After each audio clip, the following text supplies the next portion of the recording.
रूही लाल किशोर के चंगुल से भागकर आई नहार के पास। तभी रूही ने नहार को बताई अपनी सारी सच्चाई और नहार की यादाश्त आई वापस। तभी नहार और रूही ने मिलकर दादी और लाल किशोर का किया खेल खत्म। क्योंकि अब ऐसे में जब नहार लाल किशोर के घर पहुंच जाता है तो उसे एहसास होता है कि रूही उसी घर के अंदर है। और यहाँ दूसरी तरफ रूही भी समझ जाती है कि उसके नहार जी उसे बचाने के लिए आ गए हैं।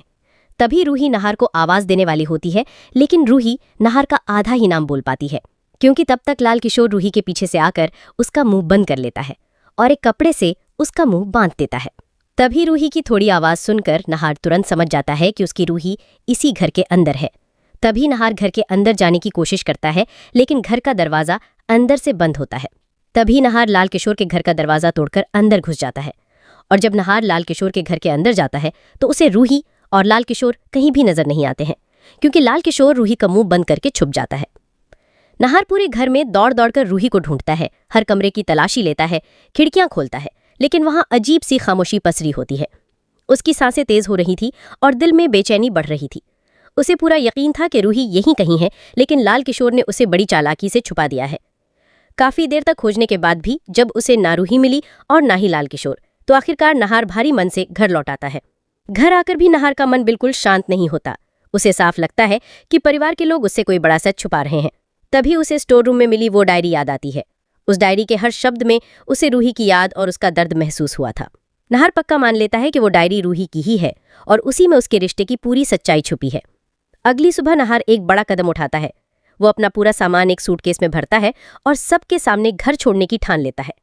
जब परिवार के लोग उसे सूटकेस लेकर बाहर जाते देखते हैं तो सबके चेहरे का रंग उड़ जाता है।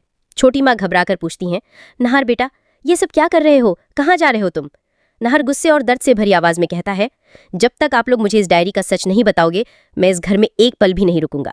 नहार की ये बात सुनकर पूरे परिवार के पैरों तले जमीन खिसक जाती है। सबके चेहरे उतर जाते हैं। तभी उसके पापा रतन साहब भारी मन से आगे बढ़ते हैं। उनकी आंखें भीग जाती हैं और वो कहते हैं, बेटा, ये डायरी रूही की है। ये सुनकर नहार के होश उड़ जाते हैं और दादी का चेहरा पीला पड़ जाता है। दादी मन ही मन डरने लगती हैं, क्योंकि उनका राज खुलने वाला होता है। नहार कांपती आवाज में पूछता है, पापा, क्या ये सच है कि ये डायरी रूही ने लिखी है? रतन सिर झुकाते हुए कहते हैं, हाँ बेटा, ये डायरी रूही की है। इसमें उसका हर एहसास, उसका हर दर्द और तेरा नाम लिखा है। नहार की आंखों से आंसू बहने लगते हैं। वो आगे पूछता है, लेकिन पापा, मेरा और रूही का रिश्ता क्या है? मुझे पूरा सच बताइए। रतन गहरी सांस लेकर सच बताने लगते हैं।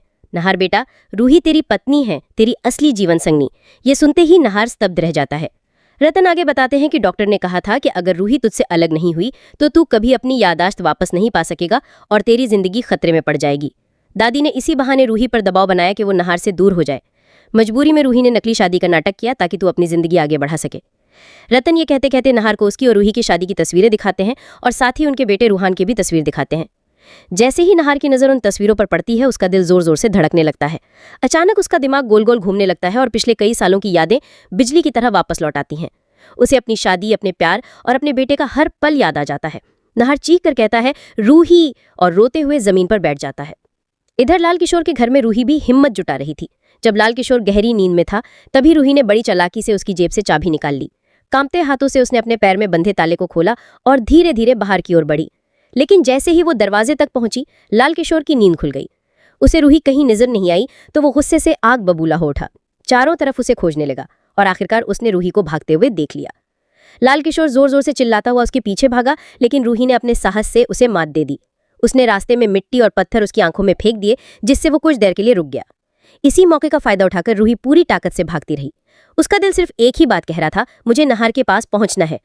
और आखिरकार जब नहार अपने घर के बाहर खड़ा था, तभी उसकी नजर रूही पर पड़ी। रूही भागती हुई उसकी तरफ आ रही थी। नहार उसे देखते ही उसकी ओर दौड़ पड़ा और दोनों बीच रास्ते में एक दूसरे से टकराकर गले लग गए। दोनों की आंखों से आंसू थमने का नाम नहीं ले रहे थे। नहार ने रूही को कस के सीने से लगा लिया। रूही ने जैसे ही सुना कि नहार की यादाश्त लौट आई है, उसकी खुशी का ठिकाना नहीं रहा। फाइनली नहार और रूही फिर से एक हो जाते हैं। उनका मिलन देखकर हर किसी का दिल भर आता है। तो दोस्तों, अगर आप चाहते हैं कि लाल किशोर के साथ साथ दादी को भी जेल हो जाए और नहार रूही को उनका बच्चा रूहान मिल जाए, तो आप इस वीडियो को लाइक करके चैनल को सब्सक्राइब जरूर कर लें और नहार रूही के लिए एक प्यारा सा कमेंट लिखें। और हेलो गाइस, मेरी बहन आज स्कूल में प्राइज जीत कर आई है, तो मैं आपको दिखा रहा हूँ बहन का गिफ्ट प्राइज। तो बोलिए क्या गिफ्ट जीत कर आई है? तो हेलो गाइस, मैं जीत के आई हूँ मेडल। देखिए, तो गाइज ये है सरकारी स्कूल का प्राइज। मिलते हैं अगले वीडियो में, तब तक के लिए जय हिंद।